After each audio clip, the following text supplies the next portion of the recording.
All right. So, welcome back to the platform of Biological Code. আমি মোহাম্মদ সালাউদ্দিন। তো আমরা class 10 এর জীবনের প্রবাহমানতা এই চ্যাপ্টারটা স্টার্ট করেছিলাম। তো আজকে হচ্ছে এই চ্যাপ্টারের লেকচার 6। ক্লিয়ার? তো আমরা আগের লেকচারে কি করেছিলাম, মাইটোসিস সেল ডিভিশনটা স্টার্ট করেছিলাম, চলছিল। এবং মাইটোসিস সেল ডিভিশন কি ছিল, দুটো ভাগে ভাগ করেছিলাম। একটা হচ্ছে ক্যারিওকাইনেসিস, মানে হচ্ছে নিউক্লিয়াসের ডিভিশন, যেটা আমরা আগের লেকচারে কমপ্লিট করে ফেলেছি। বাকি ছিল আমাদের সাইটোপ্লাজমের ডিভিশন বা সাইটোকাইনেসিস। তো আজকে লেকচারে আমরা এটাই স্টার্ট করব। ঠিক আছে, চলো শুরু করছি। তো প্রথমত উদ্ভিদ কোষ দিয়ে আমরা বুঝি যে উদ্ভিদ কোষে সাইটোপ্লাজমের যে ডিভিশনের যে প্রসেসটা কিভাবে চলে। ঠিক আছে, তো চলো উদ্ভিদ কোষ দিয়ে প্রথমে একটু বোঝা যাক ব্যাপারটা। এতটুকু তো ক্লিয়ার আমাদের যে সাইটোকাইনেসিস মানে হচ্ছে কি, সাইটোপ্লাজমের ডিভিশন।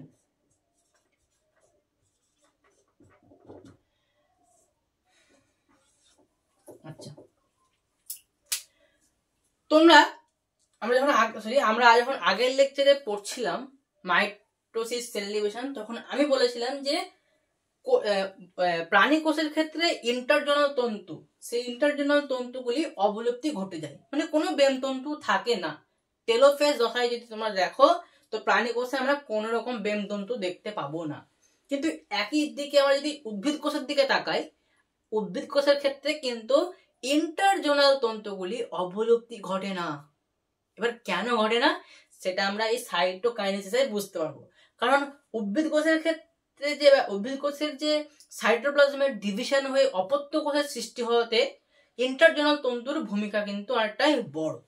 ঠিক আছে, চলো প্রথম আমরা দেখবো যে ফ্র্যাগমোপ্লাস্টের গঠন।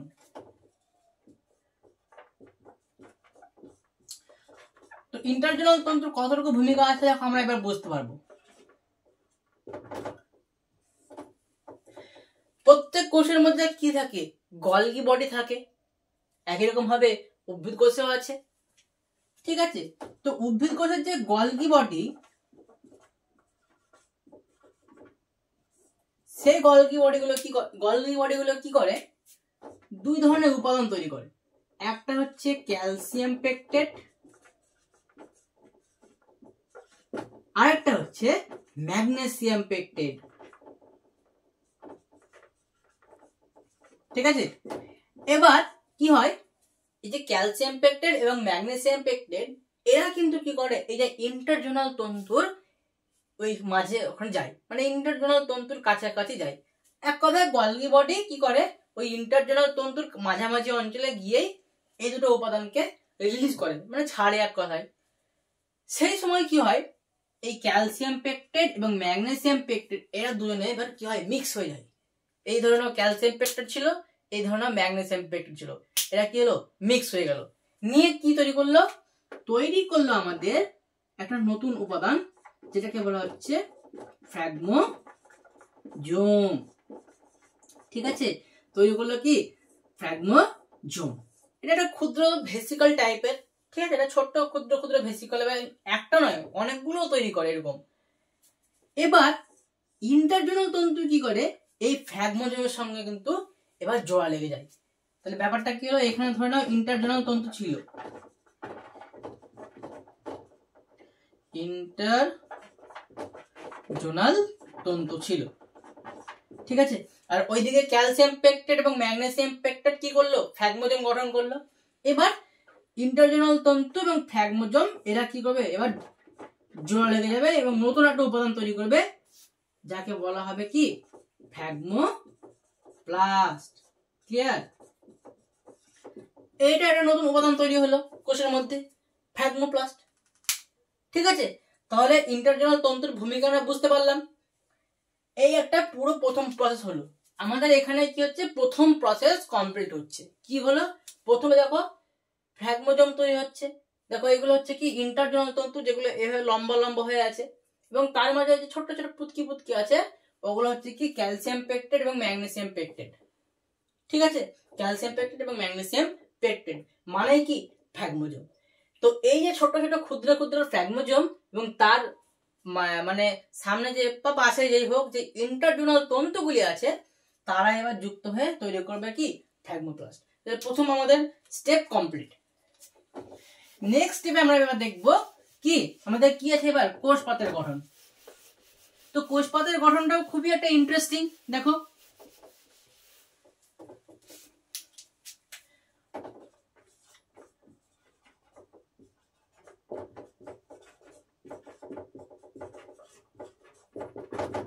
কোষ পাতের গঠন ক্লিয়ার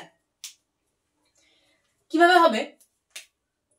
আমাদের এই যে ফ্র্যাগমোপ্লাস্ট আছে তো এই ফ্র্যাগমোপ্লাস্টের উপরে সদ্য যে ফ্র্যাগমোজোম গুলো তৈরি হচ্ছে, মানে নতুন নতুন ফ্র্যাগমোজোম গুলো এবার কি হবে ফ্র্যাগমোপ্লাস্টের উপরে জমতে শুরু করবে।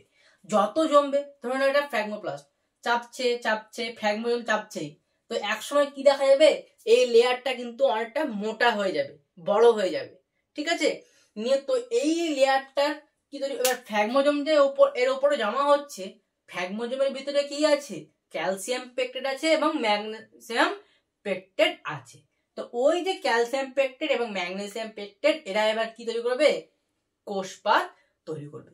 তাহলে ক্লিয়ার হলো কোষপাতের গঠনটা আমাদের কমপ্লিট। এখানে আমরা বুঝতে পারলাম যে যত এই লেয়ারটা কি হবে মোটা হবে ততই এবার কি হবে এবার সেখান থেকে কোষপাতের সৃষ্টি হচ্ছে।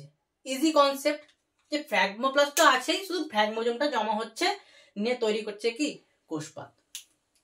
স্টেপ গুলো মনে রাখতে হবে, শুধু ফ্র্যাগমোজোম থেকে ফ্র্যাগমোপ্লাস্ট, তারপর সেখান থেকে তৈরি হচ্ছে কি কোষপাত। তারপরে দেখো আমরা দেখতে পাবো যে এবার উদ্ভিদ কোষের ক্ষেত্রে কি থাকে কোষ পর্দা থাকে। তো এবার কোষ পর্দা থাকে, কোষ প্রাচীর থাকে, যেটা কোষ প্রাচীরটা সব থেকে ভাইটাল, যেটা পার্থক্য নির্ণয় করে কি প্রাণী কোষের সঙ্গে উদ্ভিদ কোষের। কারণ উদ্ভিদ কোষে কি থাকছে আমাদের কোষ প্রাচীর থাকছে, কিন্তু প্রাণী কোষে সেই কোষ প্রাচীর থাকে না। তো কোষ প্রাচীরটা কি করে গঠন হয় এতক্ষণ তোমরা একবারও দেখিনি যে কোষ প্রাচীর তৈরি হলো, তো এবার আমরা বুঝতে পারবো। দেখো তাহলে এবার আমরা 3 নম্বর স্টেপে এসে দেখবো কি প্লাজমোডেসমাটার গঠন।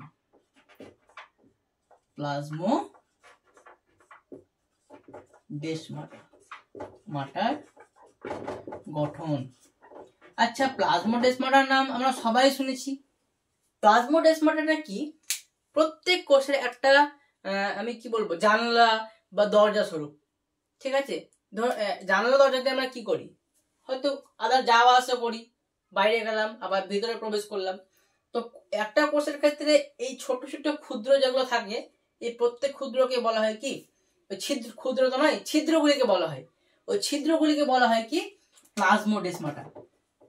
এবার প্লাজমোডেসমাটার মাধ্যমে কোষেরা কি করে ধরে নাও এ একটা কোষ এবং এ একটা কোষ, এ বলছে যে ভাই আমার তো সাইটোপ্লাজমের একটু অভাব পড়েছে, তুই একটু আমাকে দিবি? তো বলছে হ্যাঁ আমি পাঠিয়ে দিচ্ছি। তো যে রাস্তা দিয়ে এই কোষ থেকে এই কোষে সাইটোপ্লাজমটা আসবে সেটাই হচ্ছে কি প্লাজমোডেসমাটা। ঠিক আছে, আবার হয়তো এই কোষেও কোনোদিন সাইটোপ্লাজমের অভাব পড়লো, তো এই কোষ তখন কি করবে একে সাইটোপ্লাজম দেবে। শুধু সাইটোপ্লাজম বলে নয়, যে কোনো কোষীয় অঙ্গাণু হোক বা অন্য কোনো কিছু দরকার হতে পারে, কোনো উপাদান হয়তো কম পড়েছে, ঠিক আছে, তখন এই কোষ একে দেবে এবং এই কোষ একে দেবে। তো দুটো কোষের আদান প্রদানের যে রাস্তা সেটাই হচ্ছে কি প্লাজমোডেসমাটা। ঠিক আছে, তাহলে প্লাজমোডেসমাটার গঠন হওয়া তো খুব ইম্পর্টেন্ট। তো কি করে হয় দেখো, কোষপাত তো তৈরি হয়ে গেছে অলরেডি, কোষপাত তৈরি হয়ে গেছে। প্রত্যেক কোষের ক্ষেত্রে এন্ডোপ্লাজমিক রেটিকুলাম কিন্তু থাকে, নামটা আমরা অনেকে শুনেছি। তো এই যে এন্ডোপ্লাজমিক রেটিকুলামের যে সিস্টারনি,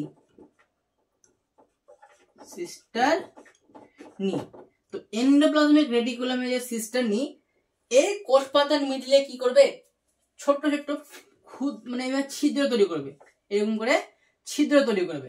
মানে ধরে নাও এটা হচ্ছে আবার কি কোষপাত, এবং এটা ধরে নাও এটা কি এটা হচ্ছে এন্ডোপ্লাজমিক রেটিকুলামের সিস্টারনি। তো এই একবার এখানে আসলো, এখানে একটা ছিদ্র তৈরি করলো, একটু কিছুটা দূরত্ব পরে আবার একটা ছিদ্র তৈরি করলো, আবার কিছুটা দূরত্ব পর আবার একটা ছিদ্র তৈরি করলো। তো করছে কে এন্ডোপ্লাজমিক রেটিকুলামের সিস্টারনিটা। ঠিক আছে, এবং ওই যে ছিদ্রগুলো তৈরি করছে এগুলোই পরবর্তীকালে কি তৈরি করবে প্লাজমোডেসমাটা তৈরি করবে। ক্লিয়ার হলো? আচ্ছা, তাহলে আমরা বুঝতে পারলাম যে প্লাজমোডেসমাটার গঠন কিভাবে হচ্ছে উদ্ভিদ কোষে। নেক্সট আমরা এবার দেখব যে কি মধ্য পর্দার গঠন। চলো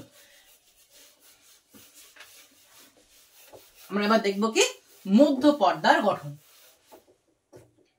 দেখি চলো 4 নম্বর হচ্ছে কি মধ্য পর্দা।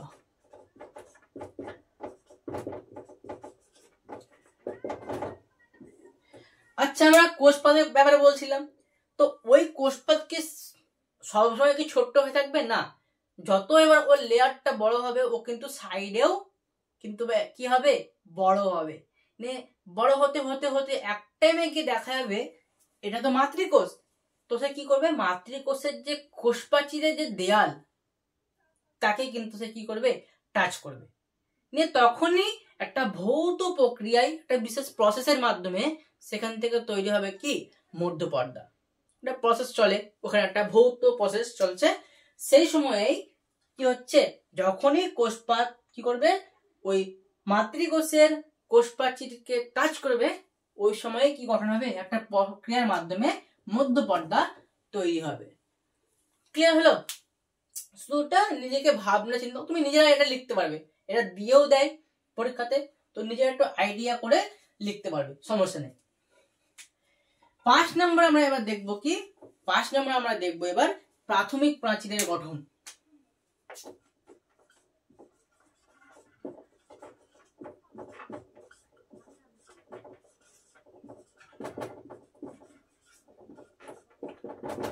প্রাথমিক প্রাচীরের গঠন।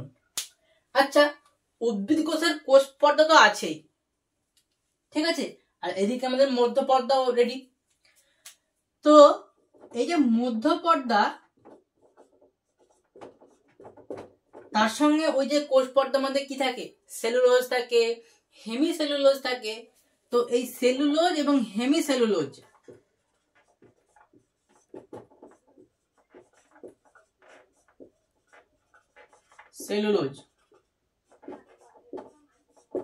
এরা কি তৈরি করবে, এরাই তৈরি করবে আমাদের প্রাথমিক প্রাচীর।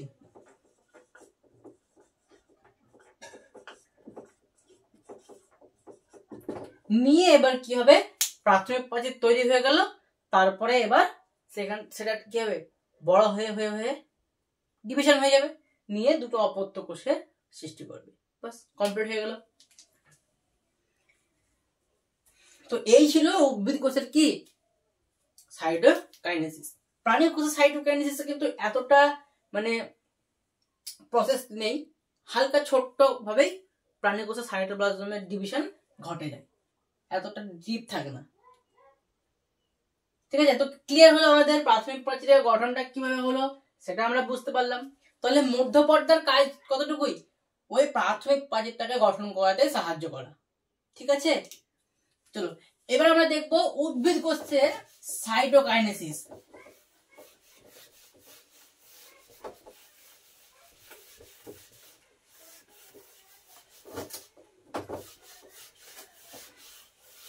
উদ্ভিদ কোষ তো হলো, প্রাণী কোষের সাইটোকাইনেসিস। চলো এবার দেখবো প্রাণী কোষের সাইটোকাইনেসিস। প্রাণী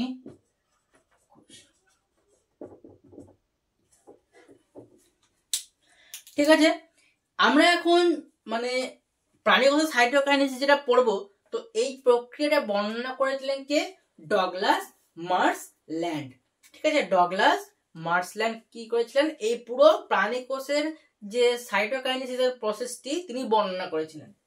তো প্রাণী কোষের ক্ষেত্রে কি হয়, একটা ধরনের আমাদের পুরো মানে যে কোষটা ছিল মাতৃকোষ, তো নিউক্লিয়াসের ডিভিশন তো হয়ে গেছে অলরেডি, নিউক্লিয়াসের ডিভিশন হয়েছে।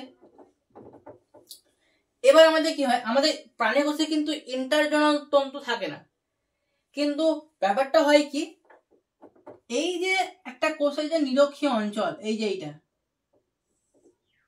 এই অঞ্চল বরাবর অনেকগুলো কিন্তু কি থাকে অ্যাক্টিন তন্তু থাকে। কি তন্তু থাকে? অ্যাক্টিন তন্তু কিন্তু এই অঞ্চলে সমান্তরাল ভাবে মানে এখানে থাকে ধরলাম, তারপরে আবার এখানে পর পর পর পর এভাবে কিছু কিছু অ্যাক্টিন তন্তু থাকে, ঠিক আছে। এবং তার সঙ্গে সঙ্গে এই সাইডে কিছু কিছু ক্ষুদ্র ক্ষুদ্র ক্ষুদ্র এরকম কি থাকছে, মায়োসিন তন্তু থাকছে। কি থাকছে, মায়োসিন তন্তু থাকছে।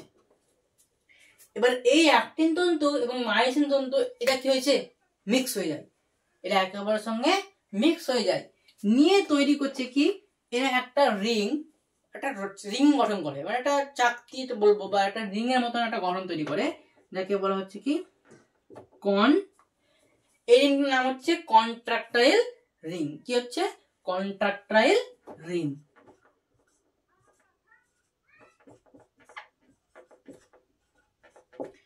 কি তোর গঠন করলো, একটা রিং গঠন করলো, যে রিংটার নাম হচ্ছে কন্ট্রাকটাইল রিং।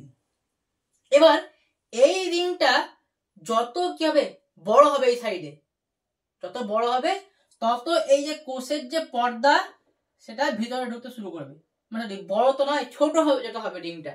এবার এই রিংটা যতটা ছোট হবে, মানে সংকুচিত হবে, কাছাকাছি আসবে, তত এবার কোষ পর্দাটা কি হবে, ভিতরে প্রবেশ করতে শুরু করবে। এরকম ভাবে এক টাইম হয়তো দেখতে পেলাম না, এরকম হলো। এই কি করছি,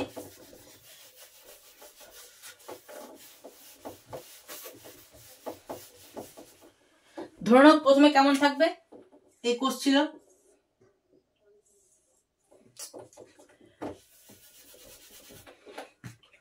ধরো প্রথমে এরকম একটা কোষ ছিল, নিয়ে এখানে একটা প্রথমে চাকতি তৈরি হলো এরকম ভাবে, বা রিং তৈরি হলো, মানে রিংটাকে কি বললাম, কন্ট্রাকটাইল রিং। তারপর কি হবে, ওই রিংটা যত সংকুচিত হবে কোষ পর্দা ততই কিন্তু ভিতরের দিকে প্রবেশ করতে শুরু করবে, এরকম ভাবে, এরকম ভাবে ভিতরের দিকে প্রবেশ করতে শুরু করবে। এক টাইমে গিয়ে দেখা যাবে ওই রিংটাই কিন্তু কি হয়েছে, উধাও হয়ে গেছে, নিয়ে কি হয়েছে, দুটো অপত্য কোষের সৃষ্টি। এবার মানে লাস্ট স্টেপে এসে কি হবে, দুটো অপত্য কোষের সৃষ্টি হবে। এ হচ্ছে কি প্রাণী কোষের সাইটোকাইনেসিস। উদ্ভিদ কোষ থেকে অনেকটা এটা ইজি। উদ্ভিদ কোষে কি হলো, ফ্রাগমোপ্লাস্টের গঠন হলো, তারপর সেখান থেকে কোষপাত, প্লাজমোডেসমাটার গঠন, মধ্যপর্দা, তারপরে প্রাথমিক প্রাচীর নিয়ে সাইটোপ্লাজমের ডিভিশনটা হচ্ছে। শুধু প্রাণী কোষের ক্ষেত্রে অতটা কিছু থাকে না।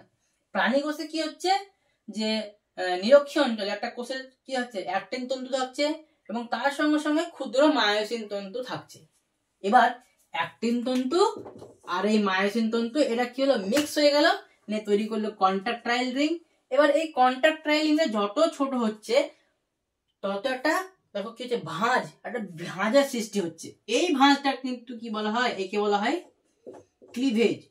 একে বলা হয় ক্লিভেজ, বা একে তোমরা ক্লিভেজ ফাড়ো বলতে পারো, বা একে কি বলা হয়, ক্লিভেজ ফাড়ো। ক্লিভেজ বা ক্লিভেজ ফাড়ো তৈরি হচ্ছে। এবার এটা যত বেশি ভিতরে প্রবেশ করবে, এক টাইমে কি দেখা যাবে কি, এটা বন্ধ হয়ে যাবে পুরোটা, তৈরি করবে কি, এই একটা কোষ আর এই একটা কোষ। কি হলো, এ হচ্ছে কি প্রাণী কোষের সাইটোকাইনেসিস। তো আমাদের মাইটোসিস যে সেল ডিভিশন, সেটা আজকে আমাদের পুরোপুরি কমপ্লিট হলো। সাইটোপ্লাজমিক ডিভিশন এবং নিউক্লিয়াসের ডিভিশন তো আমাদের হয়ে গেছে অলরেডি। তো আজকে আমরা দেখবো যে উদ্ভিদ কোষে এবং প্রাণী কোষের কি মাইটোসিস কোষ বিভাজনের পার্থক্য। সেটা আমরা একবার দেখবো সাইটোপ্লাজমিক ডিভিশনের ভিত্তিতে, আরেকবার দেখবো কি নিউক্লিয়াসের ডিভিশনের ভিত্তিতে। ঠিক আছে, তো চলো।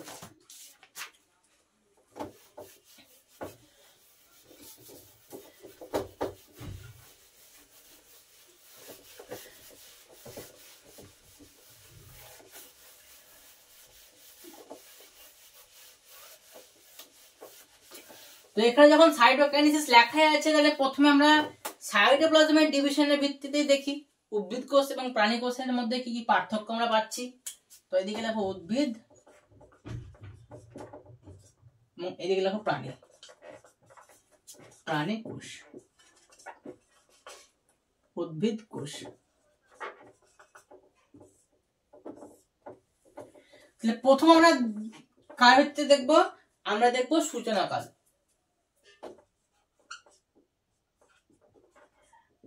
মানে কখন এটা স্টার্ট হচ্ছে,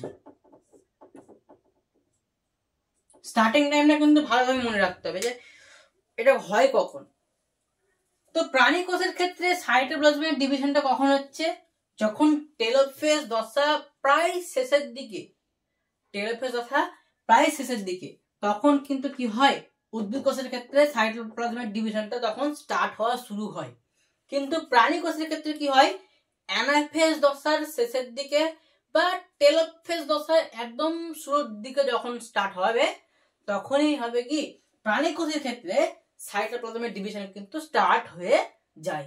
এমন না যে উদ্ভিদ কোষের মতন একদম টেলোফেজ দশার শেষের দিকেই সাইটোপ্লাজমের ডিভিশন স্টার্ট হবে, এরকম কিন্তু না।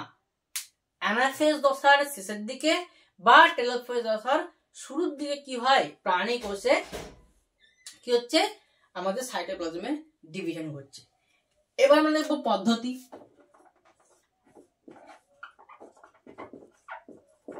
আচ্ছা, আমরা উদ্ভিদ কোষের ক্ষেত্রে কি দেখলাম, উদ্ভিদ কোষের ক্ষেত্রে কোষপাত গঠন হলো, কোষপাত গঠন হওয়ার পর তবেই আমাদের সাইটোপ্লাজমের ডিভিশন হচ্ছে, ঠিক আছে। কিন্তু প্রাণী কোষের ক্ষেত্রে কি হয়, প্রাণী কোষের ক্ষেত্রে কিন্তু কোনো কোষপাতের গঠন হয় না, এখানে কি হয়, ক্লিভেজ তৈরি হয়। আমরা কি বললাম, ওই একটা ভাঁজ তৈরি হচ্ছিল, সেই ভাঁজটাকে আমরা বলছিলাম কি ক্লিভেজ বা ক্লিভেজ ভারো। তো উদ্ভিদ কোষের ক্ষেত্রে কোষপাত যেমন হচ্ছিল, প্রাণী কোষের ক্ষেত্রে হবে কি ক্লিভেজ বা ক্লিভেজ ভারো গঠন হওয়ার মাধ্যমে সাইটোপ্লাজমের ডিভিশন হবে। তারপরে দেখবো যে পদ্ধতি ক্রম, ঠিক আছে, পদ্ধতি কি করে হচ্ছে। এখানে দেখো কোষপাতটা যত বেশি বড় হলো, ধীরে ধীরে এক টাইমে দেখা যাচ্ছে সেখান থেকে মধ্যপর্দা তৈরি হচ্ছে, মধ্যপর্দার পর প্রাথমিক প্রাচীর নিয়ে সাইটোপ্লাজমের ডিভিশন। আর এখানে কি হলো, প্রথমে কন্ট্রাক্টাইল রিং তৈরি হচ্ছে, কন্ট্রাক্টাইল রিংটা যত বেশি ছোট ছোট হবে তত বেশি কন্ট্রাক্টাইল রিংটা যত ছোট হবে তত এবার কি হবে, এদিকে ক্লিভেজটা বড় হচ্ছে, মানে ভাঁজটা তত কি হবে, ভিতরের দিকে প্রবেশ করবে, ঠিক আছে। তার ফলে এখানে কি হচ্ছে, প্রাণী কোষের ক্ষেত্রে কমপ্লিট হয়ে গেল সাইটোপ্লাজমের ডিভিশন, ঠিক আছে। তো এটা আমরা কি দেখলাম, পদ্ধতির ক্রম। তাহলে এবার আমরা 4 নম্বর দেখবো যে কন্ট্রাক্টাইল রিং। এখানে কি হচ্ছে, কন্ট্রাক্টাইল রিং তৈরি হয় না, কিন্তু প্রাণী কোষের ক্ষেত্রে কন্ট্রাক্টাইল রিং তৈরি হয়। বা এখানে তুমি যদি 5 নম্বরে বলো যে কোষপাত, এখানে কোষপাত তৈরি হলো, ওখানে কোষপাত তৈরি হলো না। তারপরে আমরা এখানে দেখবো যে কি অংশগ্রহণকারী কিছু কিছু অঙ্গাণু যেগুলো থাকে। তো এখানে অংশগ্রহণ করলো কে, ভেসিকল বলছি, গলগি বডি। তো এই গলগি বডি তো এলো, গলগি বডি কি তৈরি করলো, ক্যালসিয়াম পেকটেট ম্যাগনেসিয়াম পেকটেট তৈরি করলো, তাই তো এবার পরবর্তীকালে ফ্র্যাগমোজোমটা তৈরি করতে সাহায্য করেছিল, তাই তো। বা বিভিন্ন যে অনুনালিকা বা যে ফ্র্যাগমোপ্লাস্ট, তারা কি করছে, উদ্ভিদ কোষের ডিভিশনে সাহায্য করছে। এবং প্রাণী কোষের ক্ষেত্রে কি হচ্ছে, অ্যাক্টিন এবং মায়োসিন তন্তু ছিল, অ্যাক্টিন ও মায়োসিন তন্তু প্রাণী কোষের সাইটোকাইনেসিসে সাহায্য করছে। উদ্ভিদ কোষের ক্ষেত্রে তৈরি করছে কে, বিভিন্ন অনুনালিকা বা গলগি বডি, তারা সাহায্য করছে। প্রাণী কোষের ক্ষেত্রে করছে কে, অ্যাক্টিন ও মায়োসিন তন্তু, ঠিক আছে। তো এটা আমরা দেখলাম সাইটোপ্লাজমের ভিত্তিতে উদ্ভিদ এবং প্রাণী কোষের মধ্যে পার্থক্য। এবার দেখবো আমরা ক্যারিওকাইনেসিস, মানে নিউক্লিয়াসের ভিত্তিতে আমরা পার্থক্য দেখবো উদ্ভিদ কোষ এবং প্রাণী কোষের ডিভিশনের। ক্যারিওকাইনেসিস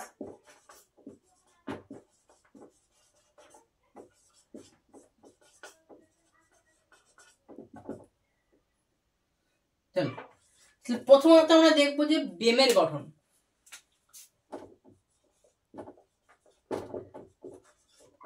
আচ্ছা, উদ্ভিদ কোষের ক্ষেত্রে তো সেন্ট্রোজোম ছিল না, তাই উদ্ভিদ কোষের আমরা বেমগুলোকে কি বলেছিলাম, উদ্ভিদ কোষের বেমগুলো হচ্ছে অ্যানাস্টাল বেম এবং প্রাণী কোষের বেমগুলো হচ্ছে কি অ্যাস্টাল বেম, কারণ প্রাণী কোষের সেন্ট্রোজোম আছে। তারপর দেখবো যে বেমের পরিণতি।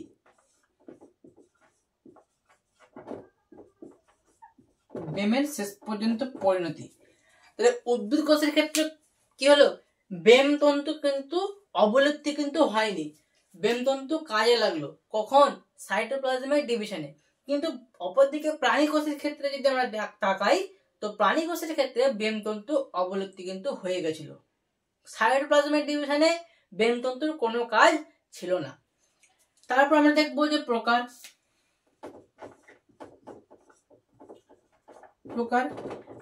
এটা কি আছে? উদ্ভিদ কোষে সেন্ট্রোজোম নেই, তাই আমরা একে বলবো কি? অ্যানাস্টাল মাইটোসিস।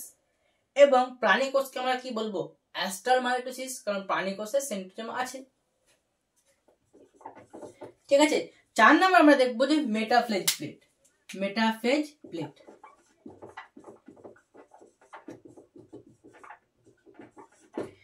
ঠিক আছে। মেটাফেজ প্লেট কিন্তু আমাদের উদ্ভিদ কোষের ক্ষেত্রে গঠন হয় না। মেটাফেজ প্লেট উদ্ভিদ কোষে গঠন হয় না, কিন্তু প্রাণী কোষের ক্ষেত্রে আমরা দেখছিলাম যে মেটাফেজ প্লেট গঠন হচ্ছিল। মাঝে থাকছিল কি? ছোট্ট ছোট্ট ক্রোমোসোম গুলো, এবং যেগুলো একটু সাইজে বড় সেগুলো থাকছিল কোথায়? একটু মানে ধারের দিকে, মানে কোথায়? পরিধির দিকে। ঠিক আছে। মিডলে থাকছিল ছোট্ট ক্রোমোসোম গুলো, সাইডে থাকছিল বড় ক্রোমোসোম গুলো। যারা আগে দেখোনি ভালোভাবে দেখবে, কারণ এই কথাগুলো আমরা সব কিছু আলোচনা করেছি। ঠিক আছে। তাহলে মেটাফেজ প্লেট কিন্তু উদ্ভিদ কোষে গঠন হয় না। এটা কিন্তু সত্য মিথ্যায় দিয়ে দেয় যে উদ্ভিদ কোষের ক্ষেত্রে মেটাফেজ গঠন হয়। ঠিক না ভুল? ঠিক আছে। তো অনেককে ঠিক করে দেয়। ঠিক আছে। তো মেটাফেজ প্লেট উদ্ভিদ কোষে গঠন হয় না, হয় না, হয় না। ক্লিয়ার? তারপরে দেখবো আমরা কিসের ভিত্তিতে? Stem body. 5 নাম্বার আমরা দেখবো কি? আমরা দেখবো স্টেম বডি গঠন।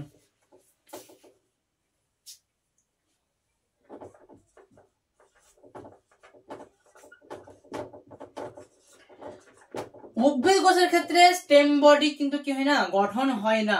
কিন্তু প্রাণী কোষের ক্ষেত্রে স্টেম বডি তৈরি হয়। তো এটাও দিতে পারে সত্য মিথ্যায় যে প্রাণী কোষে স্টেম বডি গঠন হয় না। সত্য না মিথ্যা? মিথ্যা, অবশ্যই মিথ্যা। প্রাণী কোষে আমরা দেখছি তো প্রাণী কোষে স্টেম বডি গঠন হচ্ছে, কিন্তু উদ্ভিদ কোষে স্টেম বডি গঠন হয় না। ঠিক আছে। তো এই ছিল আমাদের আজকের লেকচার। আমরা কি দেখলাম? আমরা সাইটোপ্লাজমের ডিভিশনটা পুরোপুরি কমপ্লিট করলাম, এবং আজকের লেকচারের মাধ্যমে আমাদের কি হলো?